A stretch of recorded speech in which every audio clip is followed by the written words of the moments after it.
గజం భూమి కేవలం 5,000తో 605 గజాల భూమిలో 630 స్క్వేర్ ఫీట్ సింప్లెక్స్ హౌస్ కేవలం 36 లక్షలు మాత్రమే. నమస్కారం శేష్ నారాజ్ గారు. సో వ్యూహం ఈ Yes. సినిమాకి సంబంధించిందే ప్రస్తుతానికి రకరకాల కథనాలు అయితే మనం చూస్తూ ఉన్నాము. ఈవెన్ ఆర్జీవి గారు కూడా డీజీపీ ఆఫీస్కి వెళ్ళి అక్కడ కంప్లైంట్ రైజ్ చేయడం కూడా జరిగింది. కరెక్ట్. తల నరికి తీసుకుని వస్తే ₹1,00,00,000 ఇస్తానటువంటి ఈ స్టేట్మెంట్ వైరల్గా మారటం, ఆయన కూడా ఆఫీస్కి వెళ్ళి కంప్లైంట్ ఇవ్వటం అనేది జరిగిందనమాట. సో ఓవరాల్ ప్రెస్ మీట్ చూస్తే మీకు ఏమనిపించింది, దీని మీద మీ ఒపీనియన్? అదే లోకేష్ గారు చాలా బాధపడుతూ ఉంటారండి. ఎందుకంటే జస్ట్ 2 days బ్యాక్ తెలంగాణ హైకోర్టులో ఆర్జీవి గారి మీద క్యారెక్టర్ అసోసియేషన్ కింద పిటిషన్ వేశారు స్టేకి. ఓకే, ఈ లోకేష్ గారు అప్పుడు అప్పర్ హ్యాండ్ ఉన్నారు. I mean if will take the parties name also no problem. TDP upper హ్యాండ్లో ఉండే జస్ట్ 2 days బ్యాక్. నిన్న ఈయన ఒక పెద్ద మనిషి ప్రముఖ టీవీ ఛానల్లో కూర్చొని తల నరికితే ₹1,00,00,000 అని చెప్పేసరికి ఆర్జీవి గారి మీద ఈ అప్పర్ హ్యాండ్ కాస్త టీడీపీకి మళ్ళీ లోవర్ హ్యాండ్ అయిపోయింది. Okay, of course 2 different topics, కానీ it is related to the same continuation to the same topic. ఆయన ప్రముఖ టీవీ ఛానల్లో అలా చెప్పేసరికి ఆబ్వియస్గా అది హైకమాండ్ ఆఫ్ టీడీపీకి దెబ్బపడ్డట్టే. ఓకే, అండ్ ఈ ఇందువల్ల మనం బేసిక్గా టాపిక్ వచ్చినప్పుడు మనం అన్ని కూడా దీన్ని కామన్ పబ్లిక్కి రిలేట్ చేసుకుంటూ మాట్లాడతాం కాబట్టి ఎవరి క్యారెక్టర్ ఎవరు అసాసినేట్ చేయకూడదండి. పార్టీస్కి అతీతంగా మనం డిస్కషన్ ఎప్పుడు చేస్తాం కాబట్టి let it be any party. ప్రతి పార్టీకి మేనిఫెస్టో ఉంటుంది, ఆ మేనిఫెస్టోని పబ్లిక్లో డిస్కస్ చేయాలి. ఆ పార్టీకి మేనిఫెస్టో ఇదైతే మా పార్టీ మేనిఫెస్టో ఇది అని చెప్పి మనం ఓట్ బ్యాంక్ పెంచుకుంటానికి ట్రై చేయాలి. కానీ ఒకళ్ళ మీద ఒకళ్ళు క్యారెక్టర్ అసాసినేషన్ చేసుకొని డిఫమేషన్ కేసెస్కి తావు తీస్తుంది. అది నాకు అర్థం కాదు ఏంటంటే అండి, నేను ప్రతిసారి చూస్తూ ఉంటాను మీడియాలో వీళ్ళు క్లియర్ కట్గా క్యారెక్టర్ అసాసినేట్ చేసుకుంటూ మాట్లాడుకుంటారు. ఒక పొలిటికల్ లీడర్ ఇంకో పొలిటికల్ లీడర్ మీద వీళ్ళు డిఫమేషన్ కేసెస్కి ఎందుకు వెళ్ళరా అన్నది నాకు ఎప్పుడు ఒక $1 million క్వశ్చన్ లాగా ఉంటుంది యాజ్ అడ్వకేట్. ఓకే, ఇప్పుడు ఈయన తల తీసేస్తా అన్నాడు, అది క్రిమినల్ ఇంటిమిడేషన్. వెంటనే ఆర్జీవి దాన్ని పట్టుకున్నాడు, 503 సెక్షన్ కింద అది ఆ సెక్షన్ కూడా వాడుకున్నాడు. వెళ్ళిపోయి డీజీపీ దగ్గర చక్కగా కంప్లైంట్ ఇచ్చాడు. ఆర్జీవి బ్రహ్మాండంగా వాడుకున్నాడు ఆ వర్డ్ ని, చాలా బాగా వాడుకున్నాడు. అసలు నార్మల్ గా అయినా ఆర్జీవికి థ్రెట్ ఉండేదేమో, ఈ దెబ్బతో ఆర్జీవికి సెక్యూరిటీ కూడా గవర్నమెంట్ ఇచ్చేస్తుంది. రైట్, సో అది బుర్ర వాడాలి కదా. ఎలా సార్ ఓవరాల్ ప్రెస్ మీట్ చూస్తే ఆయన మాట్లాడింది ఒక్కొక్క మాట కనుక ఆయన మాట్లాడిన ప్రతి మాట లీగల్ గా పర్ఫెక్ట్ శాండిటీ తోటి వెళ్తాడండి. ఓకే, నేను మీడియాలో చూస్తాం జరిగింది. ఆర్జీవిని ఎప్పుడైనా దొరుకుతాడా అని అనుకునే టైంలో పక్కన వాళ్ళు పప్పులో కాలేస్తున్నారు. ఓకే, దాంతో మళ్ళీ ఈయన ఎస్కేప్ అవుతున్నాడు.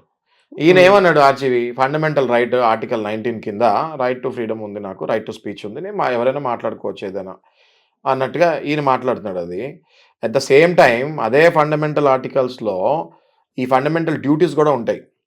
ఓకే, అదేంటి ఆ ఫండమెంటల్ డ్యూటీస్ ఏమంటాయి?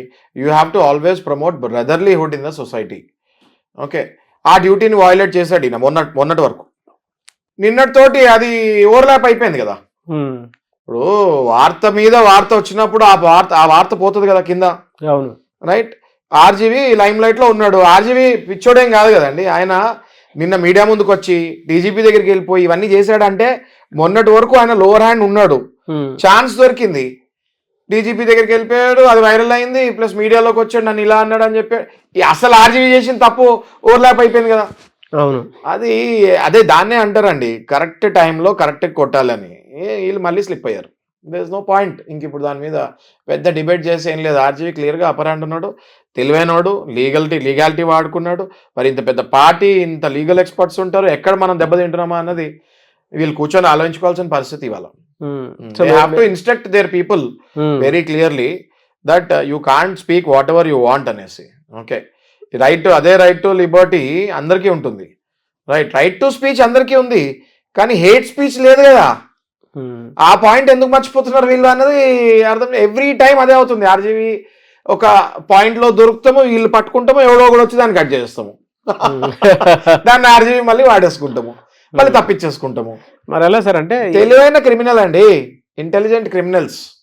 ఓకే, క్రిమినల్ కూడా మనం అనకూడదేమో, ఇంటెలిజెంట్ డైరెక్టర్ అనొచ్చు. యాజ్ ఆఫ్ నో డైరెక్టర్ కదా ఆయన, ఇంటెలిజెంట్ డైరెక్టర్.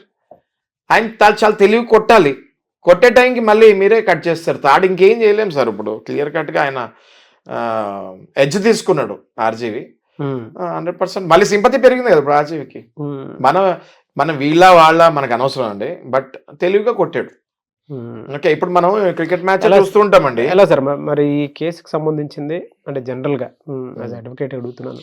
ఫండమెంటల్ డ్యూటీస్ మీరు అడిగేది నాకు అర్థమైంది సార్. ఫండమెంటల్ డ్యూటీస్ గనక వైలేట్ చేస్తే హైకోర్టులో కానీ సుప్రీంకోర్టులో కానీ రిట్ వేసే అవకాశాలు ఉంటాయి. ఓకే, అది ఆల్రెడీ లోకేష్ గారు ఒక 2 days బ్యాక్ తెలంగాణ హైకోర్టులో పిటిషన్ ఇస్తాం జరిగింది. ఇవాళ ఆర్గ్యుమెంట్ స్టేకి క్యారెక్టర్ అసాసినేషన్ అన్నారు, స్టేక్ వేశారు. పర్ఫెక్ట్ కరెక్ట్ ప్రొసీజర్లో లోకేష్ వెళ్తూ ఉన్న టైంలో ఈ ఎవరో మరి నా టీడీపీ శ్రీనివాస్ అనే వ్యక్తి వచ్చి దాని మీద నీళ్లు పోసినట్టు అయిపోయింది. ఇమీడియట్గా వీళ్ళు వేసేసారు కదా, ఇమీడియట్గా వీళ్ళు వేస్తారు. అంటే ఈయన రెచ్చగొట్టినట్టు ఉన్నాయి అవన్నీ. హేట్ స్పీచ్ అండి అది. తప్పకుండా తల నరికేస్తే ₹1 ఇస్తాను, అది చాలా రాంగ్. అది ఎవరైనా కానివ్వండి, అది ఎవరి మీద కానివ్వండి, అది చాలా రాంగ్. టీడీపీ ఫాలోవర్స్ కానీ వాళ్ళు కానీ అది ఇన్స్పైర్ చేసినట్టు అన్న వర్డ్ వాడాడు ఈయన ఆర్జీవి మీడియాలో. మరి అది ఏమన్నాడు అంటే మీడియాలో, మీరు ఇలా చెప్తాం వల్ల కిరాయి హంతకుల్ని ఇన్స్పైర్ చేసి ఆయన తెలుసు కదా మీకు ఎలా మాట్లాడుతారు. కిరాయి హంతకులని ఇన్స్పైర్ చేసినట్టు ఇప్పుడు నన్ను చంపుతానికి చాలా మంది మీకు లైన్లో రెడీగా ఉంటారు. అండ్ మీరు ఇట్లా చెప్పిన తర్వాత కూడా లోకేష్ కానీ చంద్రబాబు నాయుడు గారి కానివ్వండి ఎవ్వరు అసలు దీనికి రియాక్ట్ అవ్వలేదంటే మీరు కూడా సపోర్ట్ చేస్తున్నట్ట అని పాయింట్ మళ్ళీ ఆర్జీవి వాడేసుకున్నాడు. RGV is a creator. క్రియేటర్కి మీరు లీడ్ ఇస్తే దాన్ని ఎంత బాగా, ఒక లైన్ చాలు కదా డైరెక్టర్కి స్టోరీ అంతా తీస్తాను సినిమాని. మీరు ఒక పారాగ్రాఫ్ ఇచ్చారు, మరి దాన్ని ఆయన 2 series చేస్తాడు. ఆయన 1, 2 2 series చేస్తాడు. ఓన్లీ ఏది తలనారికేమంటే మన ఒక చిన్న వర్డ్ తోటి ఆయన 2-3 సీరియల్ చేసి ఒక 10 ప్రెస్ మీట్లు ఇచ్చి జరిగిన డ్యామేజ్ అంతా పోద్ది. దాని మీద సినిమా వచ్చిన ఆశ్చర్యపోయి తీసేస్తాడు ఆయన. 2 సీరియల్ చేస్తాడు, 2 series చేస్తాడు ఆయన. ఈసారి సినిమాలో ఆయనే హీరో కూడా ఉండొచ్చు. ఇట్లాంటి తెలివైన వాళ్ళకి లీగల్ ఎక్స్పర్ట్స్, నేను చాలా బాధపడేది ఎక్కడ అంటే ఎక్కడో ఒక్క దగ్గర దొరుకుతాడు ఆర్జీవి, అక్కడ కూడా మళ్ళీ మీరు పప్పులో కాలేసి అది వదిలేస్తాం జరిగింది. అట్లీస్ట్ ఇక మీదటైనా పార్టీస్ వాళ్ళ కార్యకర్తలు ఏదైనా ఛాన్స్ అంటే జనరల్ గా ఎలా సార్ అంటే ఇటువంటి కేసెస్ ఈ విధంగా ఉన్నప్పుడు లీగాలిటీ ప్రకారం కనుక చూసుకోవాలి అనుకుంటే ఆప్షన్స్ కింద ఏముంటాయండి? ఇప్పటికి కూడా అండి కరెక్ట్ గా కూర్చొని అసలు ఇంకొక పాయింట్, ఇప్పుడు లక్ష్మీస్ ఎన్టీఆర్ తీశారు, ఆ టైంలో చంద్రబాబు నాయుడు గారు పవర్లో ఉన్నారు. అట్లీస్ట్ డిఫర్మేషన్ కేసు అయినా గట్టిగా వేసి ఆర్జీవికి ఒక పనిష్మెంట్ పడేటట్టు చూస్తుంటే ఇప్పుడు ఈ సెకండ్ మూవీ తీసేవాడు కాదు. ఓకే, అప్పుడు కూడా ఓడిపోతాం జరిగింది ఆర్జీవి పైన. ఓన్లీ వీళ్ళనే కదండి, ఆర్జీవి అనేక దీంట్లో ఇప్పుడు జిఎస్టీ అని, అసలు జిఎస్టీ ఏ మూవీ అండి అది, అసలు ఇండియన్ గవర్నమెంట్నే షేక్ చేసిన మూవీ అది. అసలు ఇండియన్ గవర్నమెంట్నే షేక్ చేసిన మూవీ అది. అది ఇండియా భారతదేశపు గడ్డ మీద ఎక్కడ షూటింగ్ జరగకూడదు దీనికి అని పెడితే ఏం చేస్తాడు తెలివిగా, మళ్ళీ అవుట్ సైడ్ ద బౌండరీ వెళ్ళి రిలీజ్ చేసి, మీరు షూటింగ్ చేయొద్దన్నారు, రిలీజ్ చేసుకోవచ్చు కదా అని రిలీజ్ చేశాడు. ఇంటెలిజెంట్ గాయకి ఇంటెలిజెంట్ పీపుల్ రెస్పాన్స్. నేనేమి ఆర్జీ కంటే ఇంటెలిజెంట్ ఎవరు లేరని చెప్పట్లేదండి. చాలా మంది లీగల్ ఎక్స్పర్ట్స్ ఉన్నారు, చాలా మంది మేధావులు ఉన్నారు. ఓన్లీ లాయర్స్ అని అనట్లేదు నేను, చాలా మంది మేధావులు ఉన్నారు. వాళ్ళు డెఫినెట్గా ఎన్కౌంటర్ చేయొచ్చు. రైట్ పర్సన్ని పట్టుకొని ఆర్జీవీ పైకి వెళ్తే గ్యారంటీకి దొరుకుతాడు. ఆ లోపు మన మధ్యలో కార్యకర్తలు వచ్చి ఏదో ఒకటి మాట్లాడేస్తే అది పాపం ఏది మాట్లాడినా హైకమాండ్కి చుట్టుకుంటుంది. ఇప్పుడు అదే జరిగింది. ఇప్పుడు చూడండి, సమన్వయం కావాలి, సమయస్ఫూర్తి కావాలి, కరెక్ట్ స్పాంటేనియస్నెస్ కావాలి. ఇవన్నీ ఆర్జీవీలో పుష్కలంగా ఉన్నాయని తెలుస్తుంది.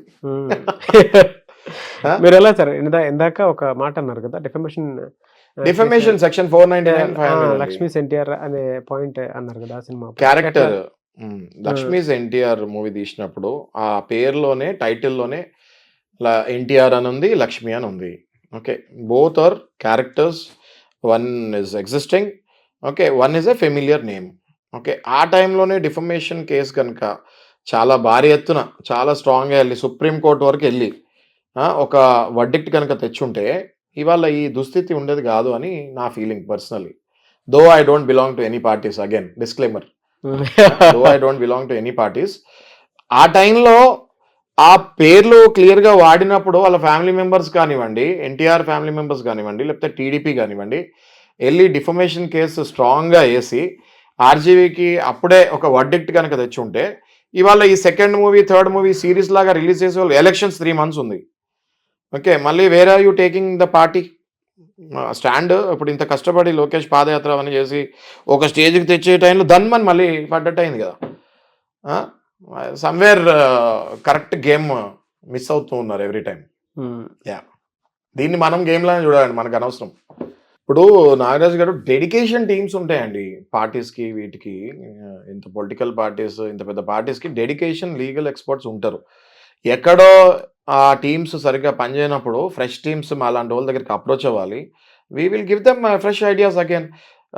చూసే కోణంలో ఉంటుందండి, 360 degrees వ్యూహాలు ఉంటాయి. రైట్, అవతల ఎవరైనా వ్యూహం మీద 360 degrees ఒక వ్యూహానికి 360 degrees ఉంటుంది. అవతల వాళ్ళు స్కెచ్ చేశారంటే డెఫినెట్గా నేను ఆర్జీవీని మెచ్చుకుంటున్నాను. కానీ ఆర్జీవీ కంటే తెలివైనోడు ఎవడు లేడా? అది కరెక్ట్ కాదు కదా. అది మహా మేధావులు ఉంటారు, మహా అలాంటి లాయర్స్ ఉంటారు. కూర్చోవాలి. మా దగ్గర 50 మంది 60 మంది లాయర్స్ పనిచేస్తున్నారు. ఓకే, ఒక్కసారి ఈ టాపిక్ ఇచ్చామంటే దానికి క్షుణ్ణంగా లోపలికి వెళ్ళిపోతారు. పాత జడ్జ్మెంట్స్ ఇస్తారు, పాత సైటేషన్స్ ఇస్తారు, ఎలా వెళ్ళాలి ముందుకి అన్నది 20-30 బ్రెయిన్స్ పనిచేసి వెళ్తాయి. ఓకే, సో సమ్వేర్ ఇదైతే చాలా ఈజీగా దొరకలేదు.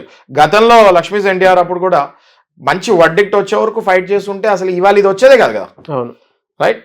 So somewhere I feel that they have to be more proactive. చూద్దామండి ఈ వాదోపవాదాలు కానివ్వండి, వర్బల్ అటాక్ ఏ విధంగా ఉంటుంది, ఎక్కడి వరకు వెళ్తుంది అనేది చూద్దాం. Yes, anyways thank you so much Shashikanth గారు. థ్యాంక్ యూ నాగరాజ్ గారు.